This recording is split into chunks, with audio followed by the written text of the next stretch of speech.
আর ভেতরে তো আবার মশা পড়ছে।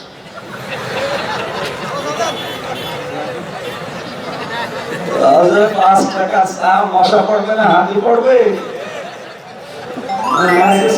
যত মামলা ছিল সব মামলা থেকে কিন্তু অনেকেই অব্যাহতি পাচ্ছে, বিশেষ করে লুৎফুজ্জামান বাবু, তিনিও ফাঁসির মামলার আসামি ছিলেন। কথা বলেন না কেন? পরবর্তীতে যত করবেন চালাকি, পরে বুঝবেন চালাকি। মুখ ফিরিয়ে নিলে কিন্তু উপায় থাকবে না। এটা তারেক জিয়ার কথা। কি কথা বলেন না কেন? এটা রেকর্ড হচ্ছে, সারা দেশে চলে, এই জন্য বলছি।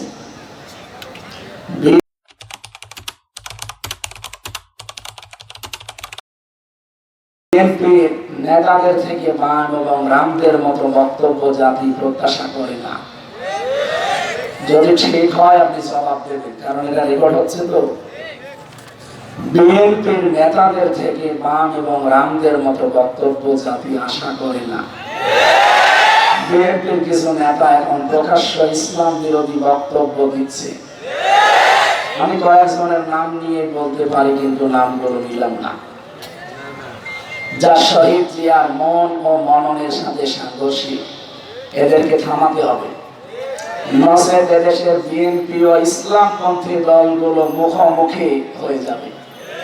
তখন আওয়ামী ফ্যাসিস্টরা আবারও মাথা তুলে দাঁড়ানোর সুযোগ পাবে। বিএনপি একটা বড় দল, পরবর্তীতে তারা যদি ক্ষমতায় আসে এটা স্বাভাবিক, কিন্তু তাদের আচরণ দিন দিন চরম বিব্রতকর হয়ে পড়ছে। বিশেষ করে চাঁপাইনবাবগঞ্জের সাবেক, আমি এমপি বলি না, কারণ এই 3 বছরে যারা এমপি, 3 বারে যারা এমপি হয়েছে, এরা এমপি না, এরা চোর। সুতরাং সাবেক এই নেতা হারুনুর রশিদ এবং তার স্ত্রী পাপিয়া, আমার মনে হয় শেষে মুস্তফাকার বাদ দিলে যেটা হয় উনি সেটা কি হয়। এরপরে কিশোরগঞ্জের জনাব ফজলুর রহমান, আমি নাম নিলাম না পরবর্তীতে। আর গত 2 দিন আগে আপনারা দেখতে পাচ্ছেন বাগেরহাটের মংলা বিএনপি নেতা জুলফিকার আলী, উনি রাজনৈতিক দলের একটা গঠনমূলক নাকি সমালোচনা করছিলেন। এই জন্য বলতে বলতে বলেছেন যে কোরআনে কারিম ভাওতাবাজি। তার মানে এটা বোঝাতে চেয়েছিলেন যে কোরআন, জামাত ইসলাম, শিবির এরা কোরআনের কথা বলে, এরা ভাওতাবাজি করে। এদের এই ভাওতাবাজি বন্ধ করা দরকার। কোরআন দিয়ে যারা কথা বলেন, নবীজি বলেন মান ক্বালা বিহি সাদাকা, এরা সত্য কথা বলে। সুতরাং আপনি যদি কোরআন কেন্দ্রিক মানুষগুলোকে ভাওতাবাজি বলেন, আল্লাহর কোরআনকে প্রকারান্তে, এটা নবীর গায়ে যাই লাগে। এই জন্য তাকে ক্ষমা চাইতে হবে। অলরেডি তিনি জাতির কাছে ক্ষমা চেয়েছেন। আগামীতে এরকম ভুল যেন আর কেউ না করে। জনগণ মুখ ফিরিয়ে নিলে কিন্তু উপায় থাকবে না। এটা তারেক জিয়ার কথা। কি কথা বলেন না কেন? তারেক জিয়া বারবার সতর্ক করছে, আপনি যত বড় দলেরই নাম বলে জনগণ যদি মুখ ফিরিয়ে নেয়, তখন কিন্তু বিএনপির অস্তিত্ব থাকবে না। বলে গেলে চলবে না। ইমরান খান পাকিস্তানের, এরা তেহরিকে ইনসাফ পার্টি ওনার ছিল, যখন ক্ষমতা এসেছিল তখন কিন্তু উপজেলা পর্যায়েও তার দলের কোনো অফিস ছিল না। উপজেলা পর্যায়ে এমন এমন জায়গা আছে সেখানে তার দলীয় কোনো অফিস ছিল না, কিন্তু পাকিস্তানের বড় দলগুলো তার কাছে পরাস্ত হয়েছিল। সুতরাং সাবধান। বিতর্কিত বক্তব্য আমরা সামনে আর কারো কাছ থেকে আশা করি না। বিশেষ করে শহীদ জিয়ার হাতে গড়া এই মাজলুম দলটা, এদের ভেতরে কিছু বাম রাম, এরা দলটা এবং এই দেশটাকে আবার ওই ফ্যাসিস্টদের মতো দাদাদের হাতে তুলে দেওয়ার জন্য গোপন ষড়যন্ত্র করছে। আমরা চাই এরা যেন থামে, অথবা যার সর্বোচ্চ দায়িত্বে আছে তারা যেন এদেরকে সাফাই হোক থামায়। আমরা আমাদের যারা উপরে আছে তাদের কথা যেভাবে অক্ষরে অক্ষরে মেনে চলি, যদি কোরআন হাদিস সমর্থিত হয়। আমি মাওলানা রফিকুল ইসলাম খান সাহেবের ওই দিন থেকে, যেদিন বলেছিলেন যে কোরআনের অনুষ্ঠানে যারা আলেম মুফাসসির মুহাদ্দিসেরা কথা বলে তারা যেন আসারি ফাসারি না বলে মূল কথাগুলো অল্প সময়ে মানুষকে জানিয়ে দেয়। ওই দিন থেকে আমি এই একবার আল্লাহর কিছু প্রশংসা, রাসূলের একবার দরুদ পড়ে মূল কথাগুলো অন্তত 20 মিনিট হোক যেন মানুষ বুঝে বাড়ি যেতে পারে। ওপরে যারা আছে তাদেরকে ফলো করবে। ম্যাডাম খালেদা জিয়া মুখে কলু পেটে বসে আছে, তারেক জিয়া একটা কথা বলে না। আর কোন কাছে উটকা ফুটকা উল্টা পাল্টা লোকগুলো এসে দলের একটা বদনাম করে মানুষের সামনে, বিশেষ করে ইসলামপন্থী যত দল আছে তাদের বিরুদ্ধে আপনি নিজেকে দাঁড় করিয়ে দিয়েছেন এই দলটাকে। এটা আপনার কিন্তু ঠিক হচ্ছে না। পরবর্তীতে যত করবেন চালাকি, পরে বুঝবেন চালাকি। এরা এমন জ্বালা বুঝেছে ফ্যাসিস্টরা, আপনারাও শেষে জ্বালা বুঝে আর শেষ করতে পারবেন না। আমরা চাই আপনারাও মাজলুম ছিলেন, 14 দল বাদ দিয়ে আমরা সবাই মাজলুম। আমরা সবাই মিলে দেশটাকে আবার সামলাতে চাই ইনশাআল্লাহ। আল্লাহ যেন একটা সারা দুনিয়ায় ছড়িয়ে যারা এখনো ওলট পালট চিন্তা নিয়ে আছেন তাদেরকে যেন বুঝ দান করেন, বলেন আমিন। কথা বলার শুরুতে মাজলুম একজন মানুষের পক্ষে আমি কথা বলছি। জিন্দা শহীদ যাকে বলা হয় জনাব এটিএম আজহারুল ইসলাম, কালকে তার রায় আছে। আমরা চাই ফ্যাসিস্টদের যত মামলা ছিল সব মামলা থেকে কিন্তু অনেকেই অব্যাহতি পাচ্ছে। বিশেষ করে লুৎফুজ্জামান বাবু, তিনিও ফাঁসির মামলার আসামি ছিলেন। এখন বলে না কেন তাকে যদি ছেড়ে দেওয়া হয়, সুতরাং এখন আর আমাদেরকে হাইকোর্ট দেখাবেন না।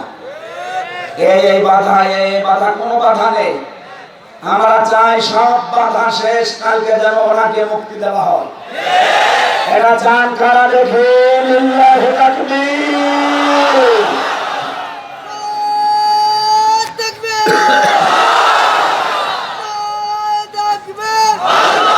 আলহামদুলিল্লাহ। আমরা জানি হুদায়বিয়ার সন্ধি হয়েছিল, বিশ্বনবী 1399 জন নিয়ে শপথ বাক্য পাঠ করিয়েছিলেন একজন নিরপরাধ মানুষের হত্যার বদলা নিতে। তিনি হযরত ওসমান ইবনে আফফান।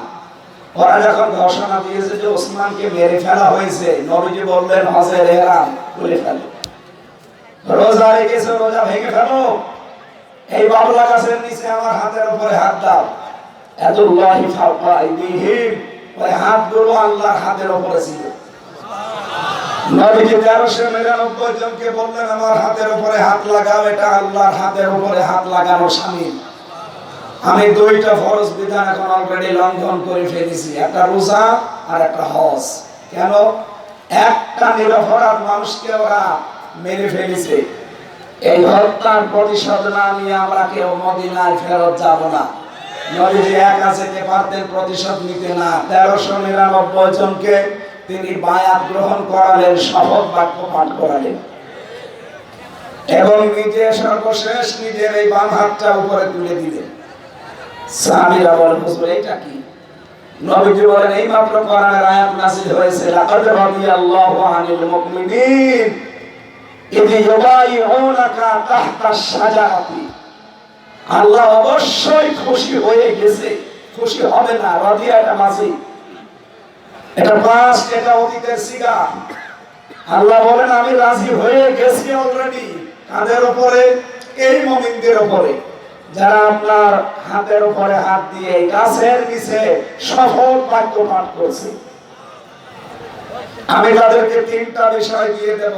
1 নম্বরে ফাআলিমা মা ফি কুলুবিহিম, তারা যে শপথ নিচ্ছে এটা লোক দেখানো না, এটা মানুষ দেখানোর জন্য না, এটা মন থেকে। এজন্য আমি আল্লাহ ফানসালা সাকিনাতা আলাইহিম, তাদের উপরে আমার সাকিনা আমি আল্লাহ অবতীর্ণ করলাম। এবং তাদেরকে একটা সুপ্রসন্ন নিকটবর্তী বিজয়ের সুসংবাদ দিয়ে দিলাম। সুতরাং হযরত ওসমানের পক্ষে শপথ বাক্য পাঠ করিয়ে যদি নবীজি 1399 জনের উপরে আল্লাহ রাজি হয়ে গেছে ঘোষণা শুনতে পান, আগামীকাল যার রায় আছে তিনিও নিরপরাধ। তার অপরাধ একটাই, ওমা নাকামু মিনহুম ইল্লা ইউমিনু বিল্লাহিল আজিজিল হামিদ। তার কোনো অপরাধ নেই, তিনি শুধু একামতে দ্বীনের কর্মী, এটাই অপরাধ। তিনি যদি আজ বামপন্থী দল করতেন তিনি মন্ত্রী হতেন। এক কথা বলে না কেন? আপনি যান রংপুরের বদরগঞ্জ তারাগঞ্জে, তার কি জনপ্রিয়তা তার। সুতরাং তিনি বামপন্থী রাজনীতি করলে এখন কিন্তু মন্ত্রী থাকতেন দেশে। শুধু জামাত ইসলামী করার কারণে হিংসার বশবর্তী হয়ে রাগ করে তার জীবনটা আপনারা নষ্ট করে দিয়েছেন।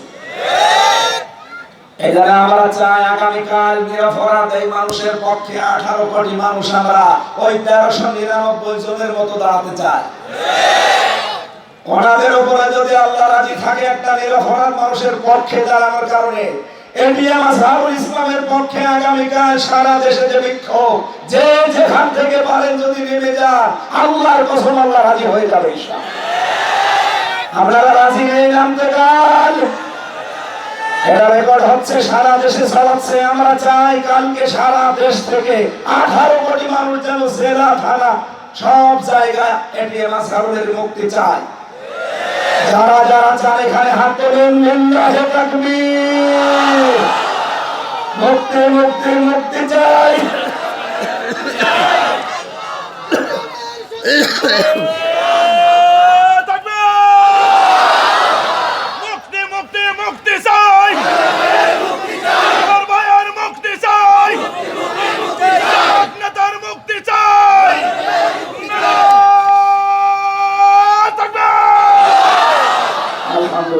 ভাই অনেকে এটা রেকর্ড হচ্ছে, তো বিভিন্ন জায়গায় এখন লাইভ চলছে, অনেকে মনে করবে যে এটা রাজনীতি। আল্লাহর কসম এটা রাজনীতির উদ্দেশ্যে আমি বলি নাই, বলেছি আমার ঈমান থেকে। 1000 বছর আগে হযরত ওসমান নিরপরাধ ছিলেন, তার পক্ষে দাঁড়িয়ে যদি 1399 জন যারা বায়াত নিচ্ছিল তাদের উপর আল্লাহ রাজি হয়। আমরা নিজে দেখেছি জেলখানায় আমরা 2 জন, সে একটা নিরপরাধ মানুষ, মুরব্বী মানুষ, তার জীবনটা নষ্ট করে দিয়েছে হাসিনা। খালি রাগ করি হিংসার বশবর্তী হয়ে এই মহিলা বহু মানুষের জীবন নষ্ট করেছে, তার ভেতরে আজহার ভাই। আমরা চাই তার শেষ জীবনটা সে যেন পরিবারের কাছে কাটাতে পারে। তার স্ত্রীটাও বিদায় নিয়েছে, অন্তত ছেলে মেয়ে যেগুলো আছে তাদের কাছে শেষ বয়সে যেন অন্তত কিছুটা হলো শান্তি পায়। কোরআনের পাখিকে ফিরতে দেয়নি, ইনজেকশন দিয়ে মেরে ফেলেছে। অন্তত এই লোকটা এখন আছে, সবাইকে যখন ছেড়ে দিচ্ছে মানবতার খাতিরে হলেও তারে দেন। লুৎফুজ্জামান বাবরকে ছেড়ে দিলেন কোন কারণে বলেন? সে তো ফাঁসির আমার আসামি ছিল, আমি নিজে তার সাথে 4 দিন ছিলাম। সে বলতো না যে আমি জীবনে আর কোনোদিন ফিরে যাব, আমার শেষ। সে যদি তারপরও ফিরে এসে এখন উমরা হজে যেতে পারে, আমরাও চাই কাল আগামীকাল যেন এটিএম আজহারুল ইসলাম বেরিয়ে উনি আবার আল্লাহর ঘর তাওয়াফ করে দেবেন। এটা আমরা দেখতে চাই না। আমি এই জায়গা থেকে কিন্তু বলেছি কোনো উদ্দেশ্য নিয়ে না, আমি নবীর এই হাদিসে 100% বিশ্বাস করি।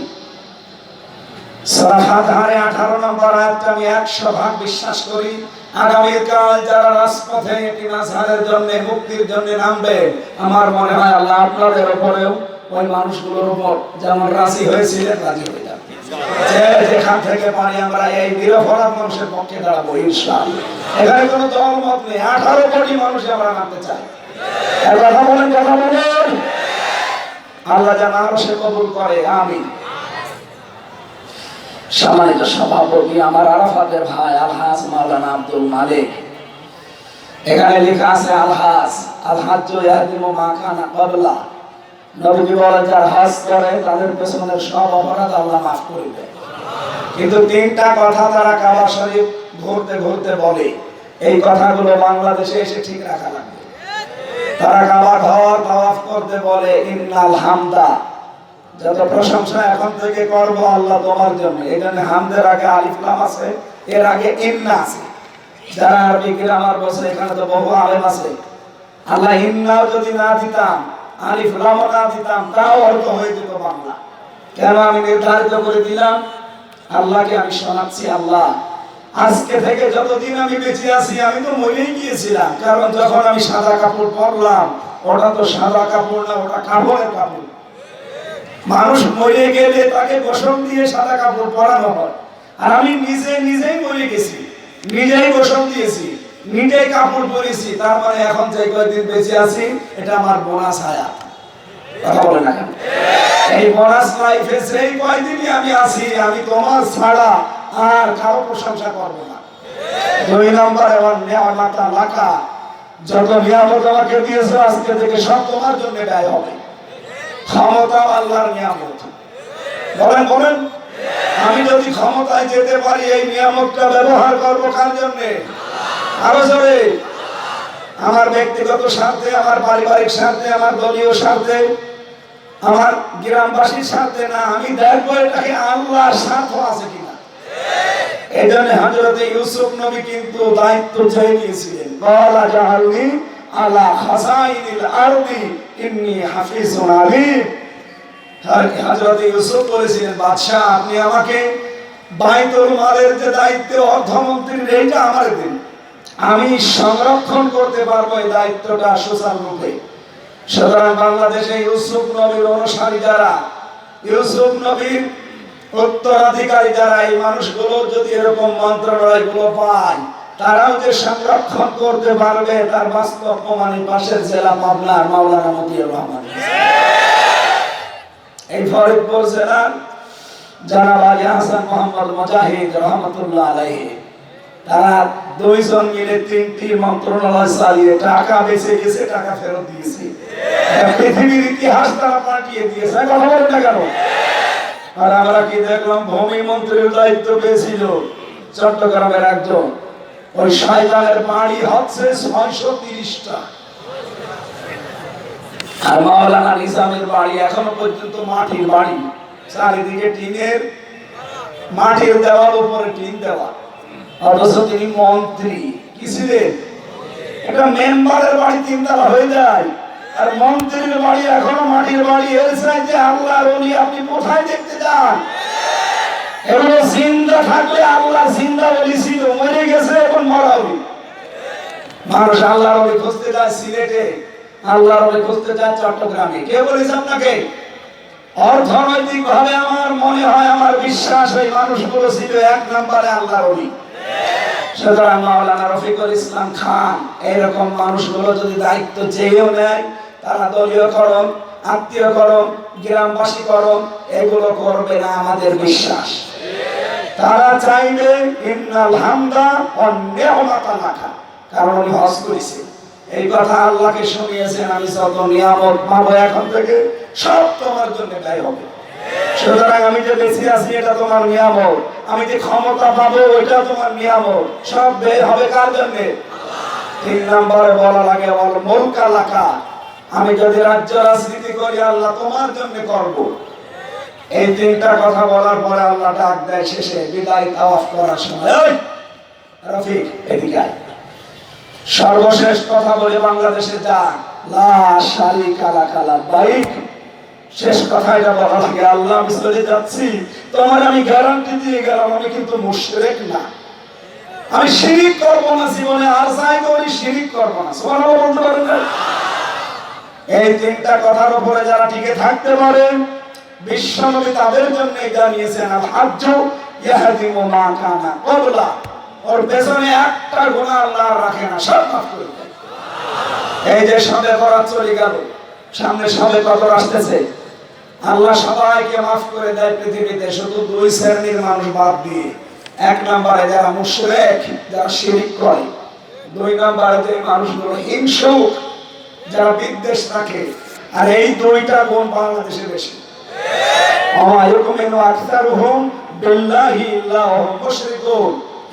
আপনি মুসলমান দেখতে পাচ্ছেন, ইমানদার দেখতে পান, হ্যাঁ এরা ইমানদার, কিন্তু অধিকাংশ মুশরিক। এরা ইমানের দাবি করে ঠিক আছে, কিন্তু এরা কি মুশরিক কারে বলে? এই সবে কদরে যারা মাপ পাননি, সবে বরাতে যারা মাপ পাননি, পাবেন না সামনে সবে কদরে। কারা তারা? আল্লাহ যেটা পারে ওটা অন্য কেউ পারে, এই বিশ্বাস যারা করে তাদের কোনো মাপ নেই। কথা বলেন না কেন? সন্তান দিতে পারে কে? আর কেউ পারে? অনেক মানুষ মনে করে না বাবা মনে হয় পারে, এই জন্য তাবিজ কবজ দিতে যায়। অনেকে আবার বলে হুজুর আপেল পুরি দিই। সেদিন ময়মনসিংহে একজন এসে আমার কাছে বলছে, হুজুর এমন আপেল পড়বেন যেন ছেলে হয়। আমি কি ডাউন করে নিয়ে আসবো? কেন? আমার শুধু মেয়ে হয়, আমি আপেল নিয়ে এসেছি, আপনি বড় হুজুর এমন ভাবে আপেল পড়েন যেন এই বছরে আমার ছেলে হয়। আপেল আমি ফেলে দিলাম, হুজুর আপেল ফেলে দিছি কেন? আরে ভাই, আপেল পড়ে যদি ছেলে হইতো আমার 3টা মেয়ে, আমি ম্যাডামরে প্রতিদিন আপেল খাওয়াতাম। কি বিশ্বাস মানুষের! সুতরাং সন্তান দিতে পারে কোন হামজা, কোন মাজারে, কোন আপেলে? কে? আমাদের জাতির পিতা 86 বছর একাধারে দোয়া করেছিলেন, রব্বি হাবলি মিনাস সালিহিন, হে আল্লাহ আমাকে নেককার সন্তান দাও। 86 বছর দোয়া কবুল হয়নি। 86 বছর পরে আল্লাহ তার দোয়াটা কবুল করে জবাব দিয়েছে, ফাবাশশারনাহু বিগুলামিন আলীম, আমি তোমাকে একটা ধৈর্যশীল সন্তান উপহার দিলাম, সুসংবাদ দিলাম। জাতির পিতা একজন নবী, নবীর বাবা নবী। এইরকম মানুষের যদি 86 বছর লাগে, আপনি বিয়েই করেননি আর ছেলে চান।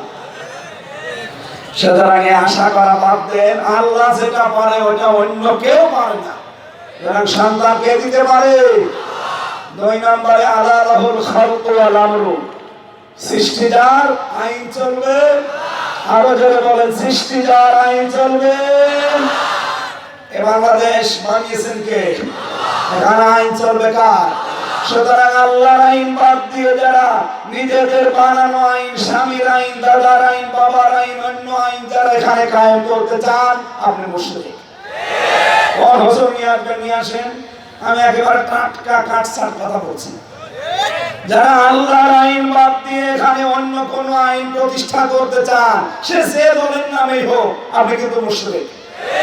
আর মুশরিককে আল্লাহ সবে বরাতেও মাফ করে নেন, সবে কদরেও।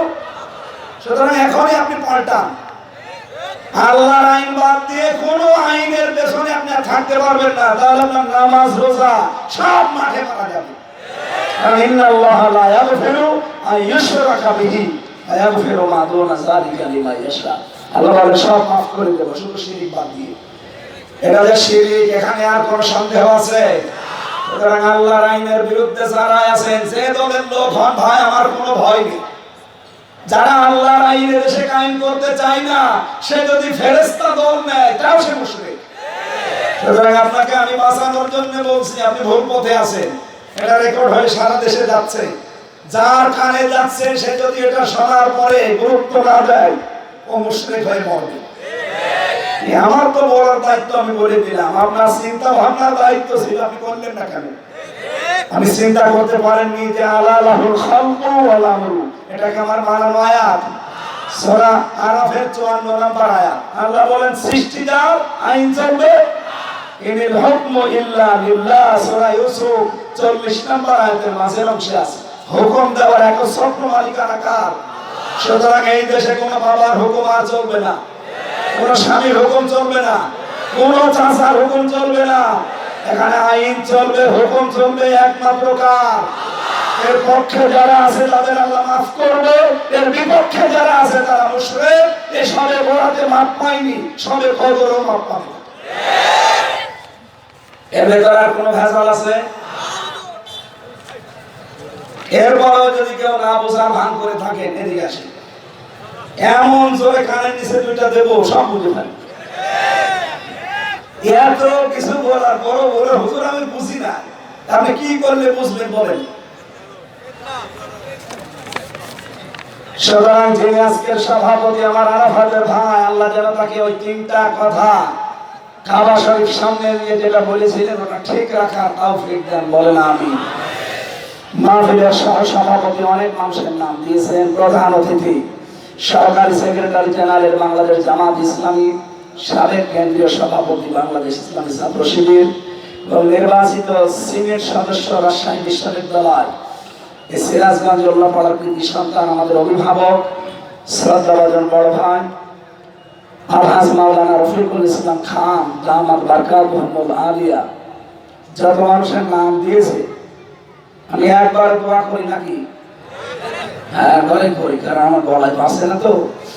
এতক্ষণ যিনি আলোচনা রাখলেন তানজিমুল মিল্লাত ইন্টারন্যাশনাল ক্যাডেট মাদ্রাসা ঢাকার শ্রদ্ধাভাজন প্রিন্সিপাল জনাব মাওলানা নূর মোহাম্মদ সিরাজি যেহেতু সিরাজগঞ্জের বাড়ি মনে হয় নাকি,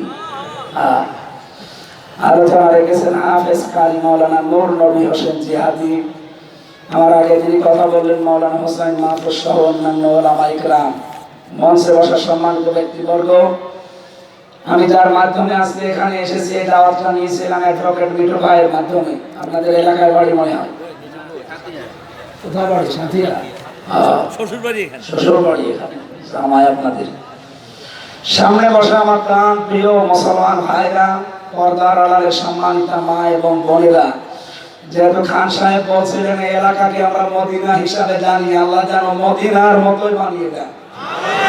হয়তো মদিনার মতো হবে না, কারণ এখানে তো আর রাসূল নেই। মদিনার দাম বাড়ার পেছনে কারণ রাসূলুল্লাহ। কথা বলেন না কেন? লাইন শাকারতুম লাযিদান্নাকুম, যদি কেউ নিয়ামতের শুকরিয়া আদায় করে আল্লাহ সেটা বাড়িয়ে দেয়। বিশ্বনবীর মতো এত বড় নিয়ামত দুনিয়াতে আছে আর বলেন অথচ এসেছিলেন মক্কায়, তারা গুরুত্বই দেয়নি। যারা গুরুত্ব দিয়েছিল মদিনার লোকেরা, কিয়ামত পর্যন্ত এই বড় দয়া রহমত আল্লাহ সেখানে রেখে দিয়েছে।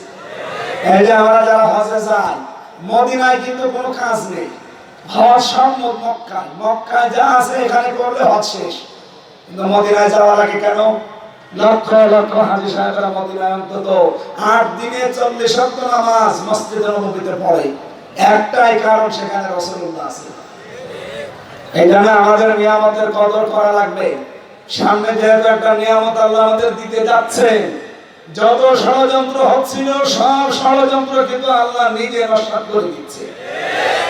সবচেয়ে গুরুত্বপূর্ণ এবং ভয়াবহ ষড়যন্ত্র 3 দিন আগে হয়েছিল। যিনি পালিয়েছে উনি ওনার কথিত স্বামী যাকে বলা হয়, আমি নাম নিতেও ঘৃণা করি ওই লোকটা, কারণ পৃথিবীতে মুশরিকরা আল্লাহর কাছে সবচেয়ে ঘৃণিত। বলেন না কেন? সুতরাং ওই দাদা ওনারা পাঠিয়েছিল ট্রাম্পের কাছে যে বাংলাদেশ সম্পর্কে কিছু লুটপালট মিথ্যা কথা বলতে। এগুলো শুনে ট্রাম্প যেন এগিয়ে যায় আর ওই মহিলাকে যেন আবার এখানে বসিয়ে দেয়। আল্লাহর ইশারা, ওই দিনই ডক্টর ইউনূস আন্তর্জাতিক মিডিয়াগুলো নিয়ে আয়না ঘরে গেছে। আর ওদিকে জাতিসংঘ রিপোর্ট পেশ করে দিয়েছে। ট্রাম্প দেখছে যে বলে কি গো, মাইক্রোসফট এটা রিপোর্ট দিয়েছে 257টা রাষ্ট্র দুনিয়ায় সবচেয়ে বেশি মিথ্যা কথা বলে ভারত। আপনারা গত 5 দিনের রিপোর্ট পেয়েছেন ভয়েস অফ আমেরিকা। তাম দুনিয়ায় যত শাসক ছিল সবচেয়ে নিকৃষ্ট শাসকের তালিকায় নাম 1 নম্বরে হাসিনা, 2 নম্বরে বাশার আল আসাদ, 3 নম্বরে বেনিয়ামিন, ওই যে যেটা ইসরায়েলের যেটা শয়তান। এরকম 100 জনের তালিকা দিয়েছে। 1 নম্বরে কোনটা?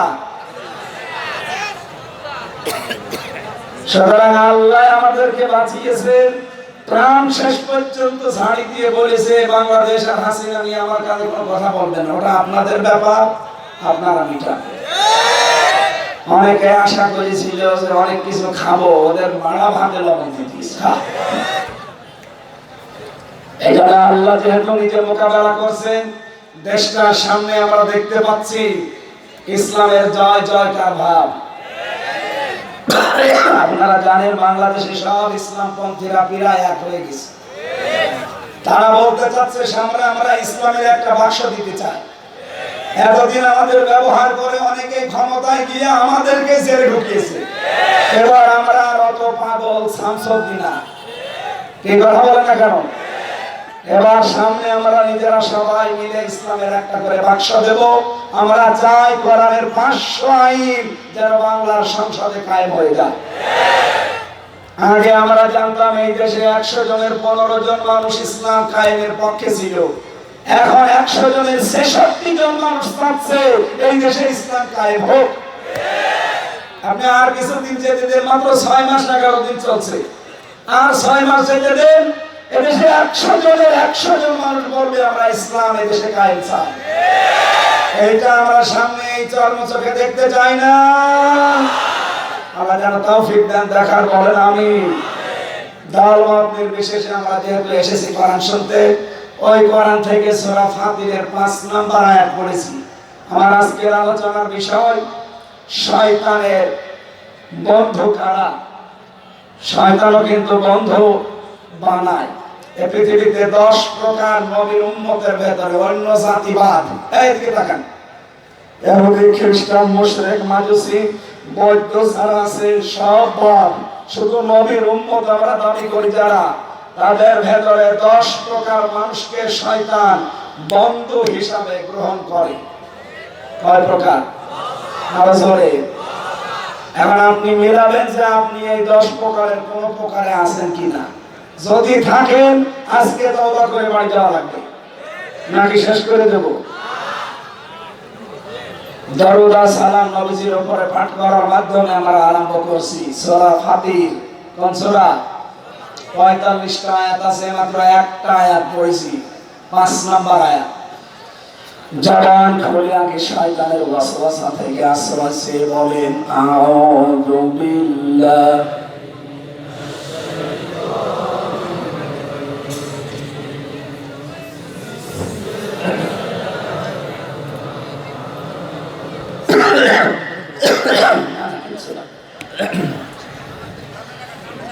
ইয়া আইয়ুহান নাসু ইন্না ওয়াদাল্লাহি হক। সাদাকাল্লাহুল আযীম। আল্লাহ রাব্বুল আলামিন ডাক দিয়েছেন শুধুমাত্র পৃথিবীর মুসলমানদেরকে না, যাদের আল্লাহ বানিয়েছেন তাদেরকে। ইয়া আইয়ুহান নাস, হে মানব মণ্ডলী, ইন্না ওয়াদাল্লাহি হক, অবশ্যই আল্লাহর ওয়াদা সত্য। আল্লাহর ওয়াদা সত্য না মিথ্যা? আল্লাহ রাব্বুল আলামিন যদি আয়াতের উপরে আমরা পড়েছি তাফসীর ইবনে কাসিরে, তিনি এখানে কিয়ামতের একটা দৃশ্য আমাদের সামনে তুলে ধরেছেন যে কিয়ামতের যে ব্যাপার, এটা কিন্তু হাস্যকর না, এটা খেলাধুলা না, এটা পাগলামির বিষয় না। কিয়ামত সত্য, হক। ফালা তাগুররান্নাকুমুল হায়াতুদ দুনিয়া, সুতরাং দুনিয়ার জীবন যেন তোমাদেরকে ধোঁকায় ফেলে না রাখে। ওয়ালা ইয়াগুররান্নাকুম বিল্লাহিল গরুর, আর ওই মহাপ্রবঞ্চক শয়তান তোমাদেরকে যেন আল্লাহ সম্পর্কে ধোঁকায় ফেলে না রাখে। এটা ছিল বাংলা অর্থ। এবার আসেন তো, আল্লাহ ডাক দিয়েছেন তামাম দুনিয়ার মানুষকে, যেটা বোঝাতে সেটা একটা ওয়াদা। সেটা কি? এই কোরআনে আল্লাহর 500 ওয়াদা আছে। রব্বুল আলামিন বলেন আমার এই ওয়াদাগুলো যদি মানুষ পালন করতে পারে, পূরণ করতে পারে, জেল থেকে বেরিয়ে ভাই আমি এখনো স্বাভাবিক না, মানে শরীরও দেবী আছে, কণ্ঠও দেবী আছে। জালেমরা তো বহু প্রস্তাব করেছে, এই কারণে আমার শরীর স্বাভাবিক হচ্ছে না। দোয়া করছে না, ঠান্ডা পানি খেলে গলা আরো বসে যাবে না। না থাকলে না থাকলে এই বাতাসটা ছেড়ে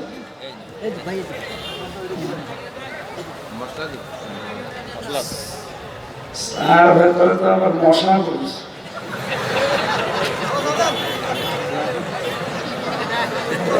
5 টাকা চা মশা পড়বে না হাতি পড়বে?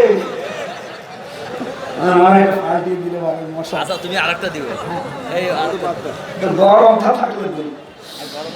সুবহানাল্লাহ, আলহামদুলিল্লাহ। বসেন, এই বসেন বসেন বসেন। আপনার জন্য যদি ডিস্টার্ব হয় না কারো। সুবহানাল্লাহ, আলহামদুলিল্লাহ, লা ইলাহা ইল্লাল্লাহ। সুবহানাল্লাহ, আলহামদুলিল্লাহ, লা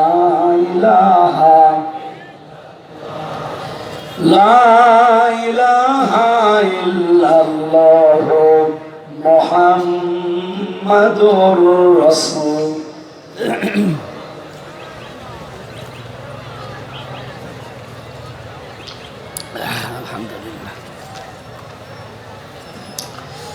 আমার ভাইরা, আল্লাহ যত তামাম দুনিয়ার মানুষের কাছে ওয়াদা দিয়েছেন, কোরআনে কয়টা বললাম? আল্লাহর এই 500 ওয়াদার ভেতরে কোনো সন্দেহ আছে? আল্লাহ পাক এক নম্বরে ওয়াদা দিয়েছেন, এই জমিনে যারা আছে এই মানুষগুলোর জন্য প্রথম ওয়াদা হচ্ছে ওয়াদাল্লাহুল্লাযীনা আমানু মিনকুম ওয়া আমিলুস সালিহাত লা ইস্তাখলিফান্নাহুম ফিল আরদ কামা ইস্তাখলাফাল্লাযীনা মিন ক্বাবলিহিম। সূরা নূরের ভেতরে আছে রব্বুল আলামিন জানিয়েছেন, আমি তোমাদের সাথে ওয়াদা করলাম তোমাদের ভেতরে যারা ঈমান আনবে আর ঈমানের দাবি অনুযায়ী যারা ভালো ভালো কাজের আঞ্জাম দেবে, আমি আল্লাহ প্রথম ওয়াদা লা ইস্তাখলিফান্নাহুম ফিল আরদ, লামে তাকিদ নুনে সাকিলা, আল্লাহ বলেন আমি গ্যারান্টি দিয়ে বললাম এই জমিনের শাসন ক্ষমতা আমি তাদেরকে দেব। যেমন তাদের পূর্বে যারা ছিল তাদেরকে এই 2টা শর্ত মানার কারণে দিয়েছিলাম। হযরত ওমরকে যেমন দিয়েছিলেন, আবু বকরকে দিয়েছিলেন, হযরত ওসমানকে দিয়েছিলেন, হযরত আলী রাদিয়াল্লাহু তাআলা আলাইহি আজমাইন তাদেরকে দিয়েছিলেন। ওই আল্লাহ ঠিক ওই রকমই এখনো আছে। কথা বলেন না, উনি এখনো ওই রকমই আছেন, একটু হালকা দুর্বল হয়ে গেছে। উনি এরকম নেই নাকি রওশনের সাথে মতো একটু দুর্বল? এমন গৃহপালিত বিরোধী দল ছিল, আমার মনে হয় এই রওশনের সাথে ঠেলা দিয়ে পরিচিত। আমি যে এখান থেকে আপনাদের বোঝাতে চাই, আমাদের পূর্বপুরুষ যারা তাদেরকে যদি আল্লাহ 2টা শর্ত মানার কারণে জমিনে শাসন ক্ষমতা দেয়, মাস্ট বি আমাদেরকে এই 2টা ওয়াদা যদি আমরা পূরণ করতে পারি, শর্ত যদি মেনে নিতে পারি, আল্লাহর প্রথম ওয়াদা আল্লাহ পূরণ করবে। ইন্না ওয়াদাল্লাহি হক, আমি আল্লাহর ওয়াদা কি সত্য। সুতরাং এই ওয়াদার সামনে আমরা দেখতে চাই, কিন্তু আমাদের আবার 2টা গুণ লাগবে না। বলেন বলেন, ওয়ালা তাহিনু ওয়ালা তাহজানু ওয়া আনতুমুল আ'লাউনা ইন কুনতুম মুমিনিন। সূরা আলে ইমরানে আল্লাহ জানিয়েছেন, কোনো চিন্তা নেই, কোনো ভয় নেই, তোমরাই বিজয় হবে সামনে যদি মুমিন হতে পারো। সিরাজগঞ্জবাসী, এই পৃথিবীর ময়দানে ভয় নেই, চিন্তা নেই, বিজয় হওয়ার দায়িত্ব আল্লাহ বলেন তোমরা বিজয় হবে যদি মুমিন হতে পারো। বিজয় দেওয়ার মালিক কে? আরো বলেন, মুমিন হওয়ার মালিক কে? অবশ্যই আল্লাহ। আল্লাহ মুমিন হবে? আল্লাহ তো মুমিন আছে। আল্লাহর নাম কি? মুমিন। আল্লাহর নাম কি? আর আমরা কি? আব্দুল মুমিন। আমরা কি? সুতরাং বিজয় হব আমরা মাস্ট বি। শর্ত আল্লাহ দিয়েছেন ইন কুনতুম মুমিনিন। ইনে শর্তিয়া যদি আমরা মুমিন হতে পারি, তাহলে আজকে থেকে আমাদের চেষ্টাই থাকবে এটা, আল্লাহর এই ওয়াদা 500 আমরা অন্তত প্রথম ওয়াদা, উনি যেহেতু লা ইস্তাখলিফান্নাহুম ফিল আরদ, তোমাদেরকে অবশ্যই আমি জমিনের শাসন ক্ষমতা দেব, এ ওয়াদা করলেন কে? আরো জোরে বলেন কে? এ ওয়াদা আমরা সামনে দেখতে চাই না। শর্ত কয়টা? একটা। বলেন কয়টা? ঈমান আনতে হবে। মুমিন যদি আমরা হতে পারি, আমরা হব আব্দুল মুমিন। আসল মুমিন কে? উনি বিজয় দেওয়ার মালিক। এখানে যারা বলছেন বিজয় দেওয়ার মালিকও আল্লাহ, মুমিন হওয়ার মালিকও আল্লাহ, না আল্লাহর মুমিন হওয়ার দরকার নেই। মুমিন হওয়ার দরকার কাদের? আমাদের। সুতরাং আমরা এমন মুমিন হতে চাই যেমন হযরত ওমর হয়েছিলেন। কথা বলে ঠিক কিনা? আল্লাহর ওয়াদা আল্লাহ দেখাবেন। রব্বুল আলামিন বলেন, ইন্নাকা লা তুখলিফুল মিয়াদ, রব্বানা লা তুযিগ কুলুবানা বা'দা ইয হাদাইতানা ওয়া হাব লানা মিন লাদুনকা রাহমা ইন্নাকা আনতাল ওয়াহ্হাব, রব্বানা ওয়া আতিনা মা ওয়া'আদতানা আলা রুসুলিকা ওয়া লা তুখজিনা ইয়াওমাল কিয়ামাহ ইন্নাকা লা তুখলিফুল মিআদ। এই আয়াতগুলো আমি শুধু তেলাওয়াত করলাম, এর ব্যাখ্যাটা বলছি না। আল্লাহ এখানে একটা ওয়াদা দিয়েছেন, সেটা কিয়ামতের ওয়াদা। কিসের ওয়াদা? আল্লাহ বলেন অবশ্যই কিয়ামত হবে, তোমাদের সবাইকে ওই দিন আমি আল্লাহর দরবারে আসা লাগবে, হাজির হওয়া লাগবে। সুতরাং ওই দিন আসার আগে যে কয়দিন দুনিয়ায় আসো, দুনিয়ার এই জমিনটা, এই জীবনটা তোমাদেরকে যেন ধোঁকায় ফেলে না রাখে। সিরাজগঞ্জবাসী, শয়তান আমাদের সামনে বিভিন্ন জাঁকজমকপূর্ণ বিভিন্ন জিনিস সামনে তুলে ধরে আমাদের আখিরাত, আমাদের কিয়ামতের যে জবাব দেওয়া লাগবে, এ বিশাল জীবন সম্পর্কে একটা ধোঁকায় ফেলে রাখতে চাই। কথা বলেন না কেন? এ ধোঁকায় আমরা পড়তে চাই। আরো জোরে বলে চাই। ওয়ালা ইয়াগুররান্নাকুম বিল্লাহিল গরুর। আল্লাহ বলেন সেই মহাপ্রবঞ্চক, মহাপ্রতারক, ধোঁকাবাজ এই শয়তান যেন আল্লাহ সম্পর্কে তোমাদেরকে ধোঁকায় ফেলে না রাখে। আয়াতের তাফসীর পড়তে গিয়ে আমি দেখেছি শয়তান প্রধানত দুই প্রকার। কয় প্রকার? একটা হচ্ছে মানুষ শয়তান, আর একটা জিন শয়তান। মানুষ শয়তানের ভেতরে আবার দুই প্রকার, একটা নারী শয়তান, একটা পুরুষ শয়তান। কথা বলেন না কেন? এই পৃথিবীতে কোন পুরুষকে যদি শয়তান আসর করে, তার দ্বারা যা ক্ষতি হয় তার চাইতে বেশি ক্ষতি হওয়ার সম্ভাবনা কোন মহিলাকে যদি শয়তান আসর করে। এই জন্য পুরা কোরআন শরীফের ভেতরে যেখানে শয়তানের চক্রান্ত কথা, সেখানে দেখবেন দাঈফা লেখা আছে। ইন্না কায়দা শাইতানি কানা দাঈফা। অবশ্যই শয়তানের চক্রান্ত একেবারে দুর্বল। কিন্তু মেয়েদের কথা যেখানে আছে, ওই জায়গায় কিন্তু দুর্বল শব্দ আপনি পাবেন না। সূরা ইউসুফের 28 নম্বর আয়াতে আমি পেয়েছি, ইন্না কাইদাকুন্না আযীম। আল্লাহ পাক বলেন মেয়েদের চক্রান্ত বড় ভয়ঙ্কর। অসিরাজগঞ্জবাসী, এখানে একটা শিক্ষা আছে, এইদিকে তাকান। আল্লাহ কিন্তু এখানে হযরত ইউসুফ আলাইহিস সালামের নামে যে সূরাটা ইউসুফ 28 নম্বর আয়াতে, যদি এটা সুলাইখার নামে নাযিল হওয়া, রব্বুল আলামিন সুলাইখার নাম এখানে দিতে পারতেন। ফেটা করিয়ে দেন। সুলাইখার নাম আল্লাহ না দিয়ে কায়দা কন্যা দিলেন কেন বহু বছর? যদি কা দিতেন তাও তো অর্থ হয়ে যেত। আল্লাহ কন্যা দিলেন কেন? দুইটা তাফসীর আছে এখানে, এদিকে দেখান।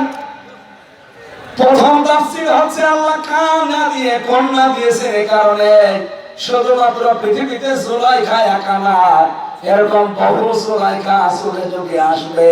তারা ইউসুফ নবীর অনুসারী, যারা অনুগামী, যারা ইউসুফ নবীর মতো যারা চরিত্র অর্জন করবে, তাদের চরিত্রে কলঙ্ক দেওয়ার জন্য এরকম সুলিখা আরো আসবে। এই পৃথিবীতে ওই সুলিখার পরে আর সুলিখা আসে নাই। কথা বলেন, এসেছে কিনা?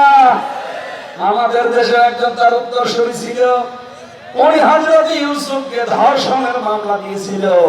এই সুলাইখা, আপনি দেখান আল্লামা সাঈদীর নামে সর্বশেষ মামলা ধর্ষণের মামলা। অ্যাডভোকেট তাজুল ইসলাম উনি জিজ্ঞাসা করছিলেন ওই মহিলাকে, যে মেয়ে মাওলানা সাঈদী আপনাকে ধর্ষণ করেছে? জি হ্যাঁ। আপনার জন্ম তারিখ কত, কোন সালে আপনি জন্ম নিয়েছেন? মেয়েটা বলছে আমি জন্ম নিয়েছি 1975 সালে।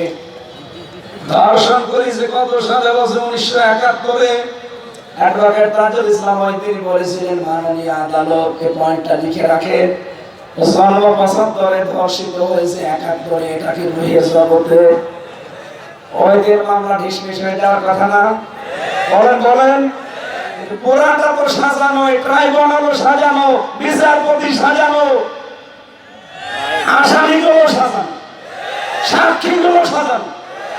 ওইগুলো তো আসামি হওয়ার কথা না, ধরে ধরে সাজিয়ে আসামি বানিয়ে দিচ্ছে। রায় দিচ্ছে, রায়ও সাজানো। এই কথা বলে না কেন? সুতরাং সবই যখন সাজানো, আর এই ট্রাইব্যুনালে এটি আজহারুল ইসলামের নামে যে ফাঁসির রায়, যারা সাক্ষী, এই যে আজকে বেরিয়েছে রিপোর্ট, অনেক আগে বেরিয়েছিল, আজকে আমি দেখলাম 3 জন সাক্ষীর উপরে ভিত্তি করে তার ফাঁসির রায় দিয়েছে। একজন সাক্ষী দেখেছে 6 মাইল দূর থেকে, আর একজন দেখেছে 3 মাইল দূর থেকে, আর একজন দেখেছে 1.5 মাইল দূর থেকে। এই হচ্ছে সাক্ষী। ওই 75-এ জন্ম, 71-এ ধর্ষিত, ওই রকম হয়েছে। এই কথা বলেন না কেন? সুতরাং আমরা চাই এগুলো সব যেহেতু বানোয়াট। আর আজহারুল ইসলাম তিনি বিপ্লবের সৈনিক ছিলেন, বিপ্লবের মাধ্যমে যেহেতু এই সরকার, আর বিপ্লবের অগ্রনায়ককে আপনি এখনো পর্যন্ত জেলে রাখবেন কোন কারণে? আমরা চাই আগামীকাল আমরা তার মুক্তি চাই এবং মুক্তি দিতে হবে। অনেকে মনে মনে করছে, এমনকি কথা অনেকে বলছে এটা ওদের মুখের কথা, এরকম বলে থাকে না। এদেশে একামতে দিনের দায়িত্বে যারা আছে, আল্লাহর কসমে কোরআন আমি মাথায় নিয়ে বলতে পারি, মন থেকে, সব না, কিছু মুনাফিক আছে, মন থেকে যারা একামতে দিনের দায়িত্ব পালন করে, তারা যদি একবার মুখ দিয়ে কিছু বলে না, ওটা কিন্তু তাদের মুখের কথা না, ওটা মনের কথা। আর একবার যেহেতু বের হয়েছে, এটা মেরে যে আমাদের মুখ দিয়ে, এটা বাস্তবায়ন কালকে হওয়াই লাগবে, নয়তো কি হবে আমরা জানি না। এই কথা বলেন না কেন? অনেক তো যা মুখ দিয়ে বলে ওটা ওদের মুখের কথা না, ওটা মনের কথা। সুতরাং সেলিমউদ্দিন ভাই মুখ দিয়ে বলেছে, অনেকে বলছে এরকম বলেই থাকে। কিসের বলে থাকে আপনি কালকে দেখতে পাবেন। তাহলে আমরা বলি না, মুখ দিয়ে যেটা বলি ওইটা আমার মুখে এবং মনে এক কথা। আমরা চাই এই অগ্রদূতের সৈনিকটাকে আর যেন জেলখানায় পৌঁছতে না দেওয়া হয়। হিংসার বশবর্তী হয়ে এই মহিলা ওনার জীবনটা নষ্ট করে দিয়েছে। আমরা চাই শেষ জীবনে কিছুদিন মুক্ত বাতাসে আল্লাহর এই পৃথিবীটা দেখে যান। কয়দিন পর তো এমনি আল্লাহর কাছে চলে যাবে, এই কথা বলেন না কেন? সুতরাং এই জুলাইখার অনুসারী যারা, তাদের চক্রান্ত কিন্তু ছোটখাটো না, ভয়ঙ্কর। ওরা এখনো পর্যন্ত চক্রান্ত ওই দাদাদের পাশে বসে বসে চালাচ্ছে। যদিও একটা চক্রান্ত এখনো হালে পানি নেয়নি, আর সামনে কোন চক্রান্ত এদেশে বাস্তবায়ন হবেও না ইনশাআল্লাহ। যা বললাম দেখেন, 2টা বললাম, উনি সাক্ষী দিয়েছে, ধর্ষিতা হয়েছে, আর এর 3টা সাক্ষী। পুরাটা যে সব বানোয়াট, সাজানো, মিথ্যা, একটু যাদের মাথায় মগজ আছে চিন্তা করলে আপনি বুঝে ফেলবেন। সুতরাং এই নিরপরাধ মানুষটার পক্ষে কিন্তু দাঁড়ানো ইমানের এখন দাবি আমাদের। যদি রাজনীতি মনে করে চলে যান, আপনার উপরে আল্লাহ খুশি হবে না। কারণ অন্যায় কাজ দেখলে আপনাকে অবশ্যই বাধা দেওয়া লাগবে হাত দিয়ে। এটা যে অন্যায় আর কি বলার অপেক্ষা রাখে। সুতরাং যার যে সমর্থ আছে হাতের ক্ষমতার পাওয়ারে, ওই জায়গায় কালকে দেখাতে হবে। এটা যদি না হয় মুখ দিয়ে প্রতিবাদ, যদি আমরা ওই পর্যায়ে যাই, যদি এরপরও না হয়, অন্তরে আমরা ঘৃণা করব এবং পরিকল্পনা করব কি করে সত্যের পক্ষে দাঁড়ানো যায়। সুতরাং কিয়ামত সত্য না মিথ্যা? আরো জোরে বলেন। শয়তান মেয়েদের ভেতরে যেগুলো আছে, এগুলো যে কত ভয়ঙ্কর। নবীজি বলেন, কোন শয়তান যদি পরিবারে কোন মহিলার উপরে ভর করে, ওই পরিবারটা পুরো ধ্বংস হয়ে যায়। এই বাংলাদেশে যেই পরিবারে মহিলা শয়তানের আসরে পড়েছে, ওই পরিবার আর পরিবার নেই, পুরোটা একটা মিনি জাহান্নাম হয়ে গেছে।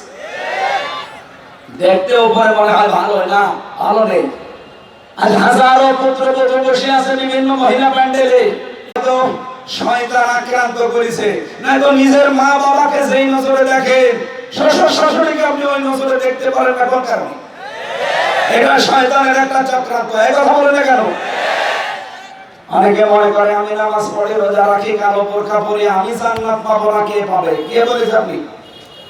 আপনার শ্বশুর শাশুড়িকে নিজের মা বাবার মতো মনে করা লাগবে। আমি একজন স্বামী, এটা একটা স্বামী।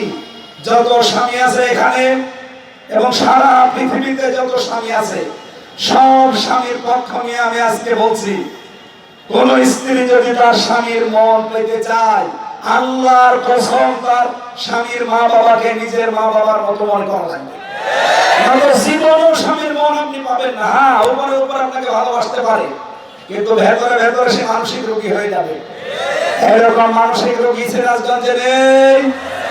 কার কার বউ এরকম মন ছোট, হাত তোলে তো।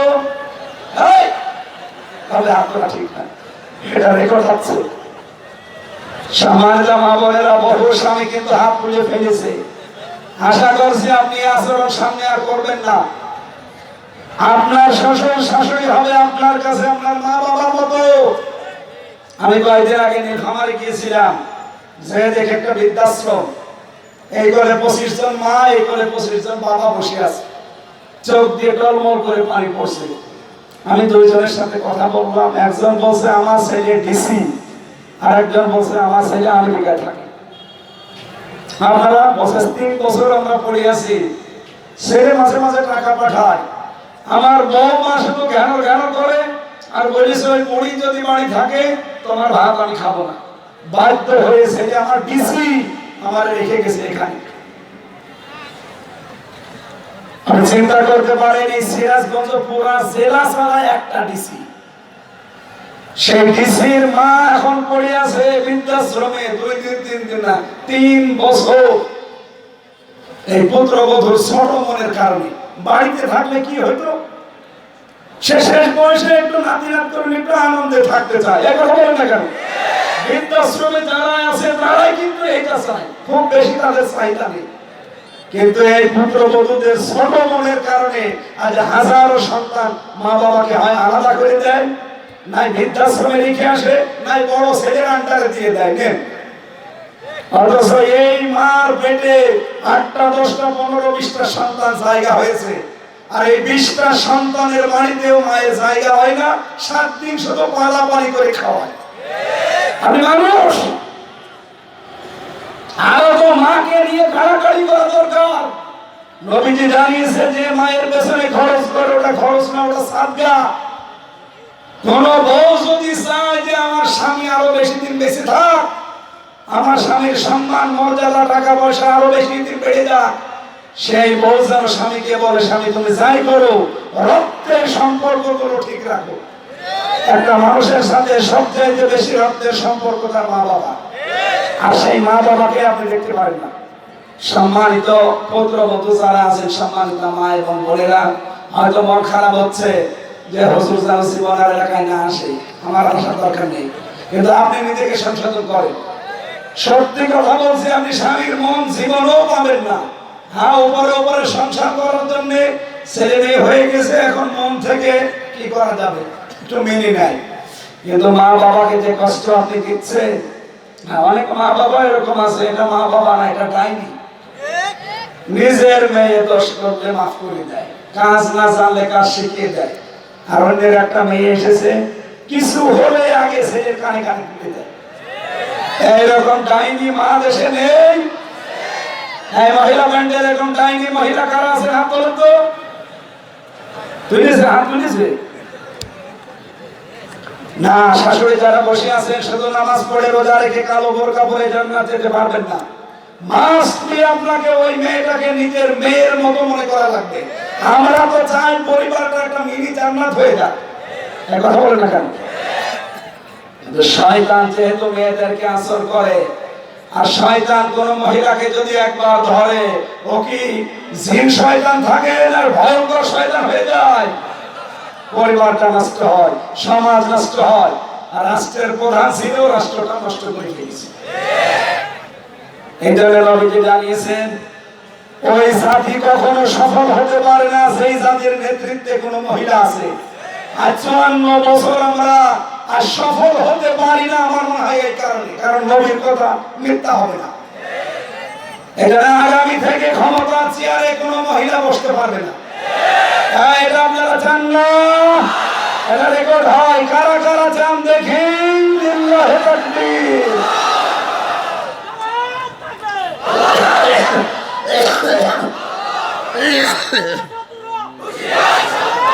আলহামদুলিল্লাহ, আমরা চাই আগামীতে আমাদের নেতা হবে, রাষ্ট্রপ্রধান হবে কোন পুরুষ। এটা আমার বানানো কথা।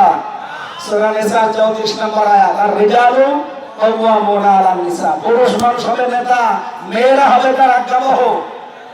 আর এখন বড় রাজমিস্ত্রি আর আমরা যোগাই দিই না, এটা সামনে আমরা হতে দিতে চাই না। শয়তানের চক্রান্ত কিন্তু মারাত্মক। শয়তান নবীর উম্মতের ভেতরে কয় প্রকার মানুষকে বন্ধু মনে করে? 10 প্রকার। বলেন বলেন। 1 নম্বরে জালেম শাসক, যেটা এর আগে ছিল, ওটা সরাসরি তো শয়তান। শয়তানের বন্ধু বানাবে কি? শয়তান বলতো তুমি যখন আসো আমি অন্য দেশে গেলাম। 2 নম্বরে ওই আলেম যারা জালেমের তোষামতি করে, আর এটাও 15.5 বছরে বেশি ছিল।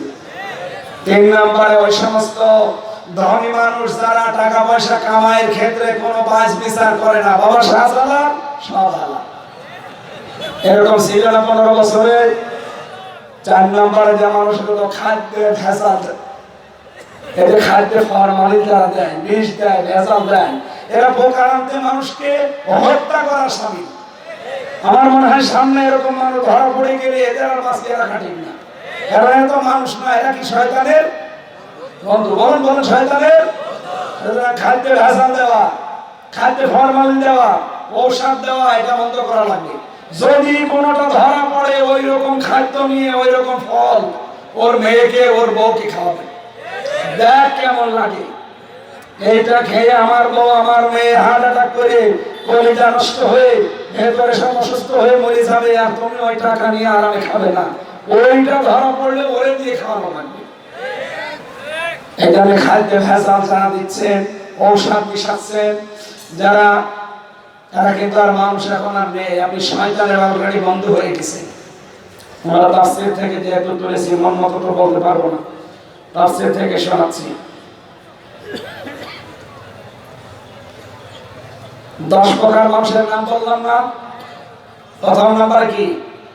জালিম শাসক। বলে জালিম। 2 নম্বরে কৃপণ ধনী, যারা মাল উপার্জন করে কিন্তু কোনো বাজ বিচার নেই। 3 নম্বরে ওই আলিম যারা জালিমের সাফাই গায়। 4 নম্বরে বলেছিলাম যারা খাদ্যে ভেজাল দেয়, ঔষধ দেয়, কীটনাশক মিশায়। এরপরে 5 নম্বরে যারা আমানতের খেয়ানত করে। সামনে কিন্তু আসতেছে বহু আমানতের দোহাই দেবে, দায়িত্ব পেয়ে গেলে খেয়ানত করবে। 6 নম্বরে পেয়েছি অহংকারী লোক। 7 নম্বরে পেয়েছিলাম যারা পণ্য ক্রাইসিস তৈরি করে। 8 নম্বরে যারা জেনাকারী।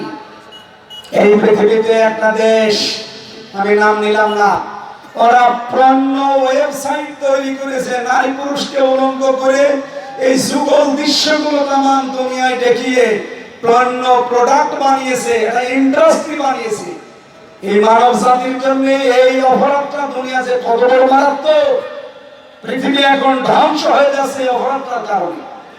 সুতরাং সেনাকারী যারা, এরা মানুষ আর নেই, এরা শয়তানের বন্ধু হয়ে গেছে। 8 নম্বরে যারা সুদখোর। 9 নম্বরে যারা বখিল, দান করতে চায় না। 10 নম্বরে যারা মাদক দ্রব্য সেবন করে আর আমদানি করে। বাংলাদেশ থেকে লোহা, তামা, সোনা এগুলো পাচার হয়, আর দাদাদের দেশ থেকে আসে ডাল, বাবা, গাঁজা। এগুলো আর সামনে আসতে দেওয়া হবে না ইনশাআল্লাহ। এই বাংলাদেশটা একটা নিয়ামত, এটা ইকোনমিক অর্থনৈতিক একটা অঞ্চল।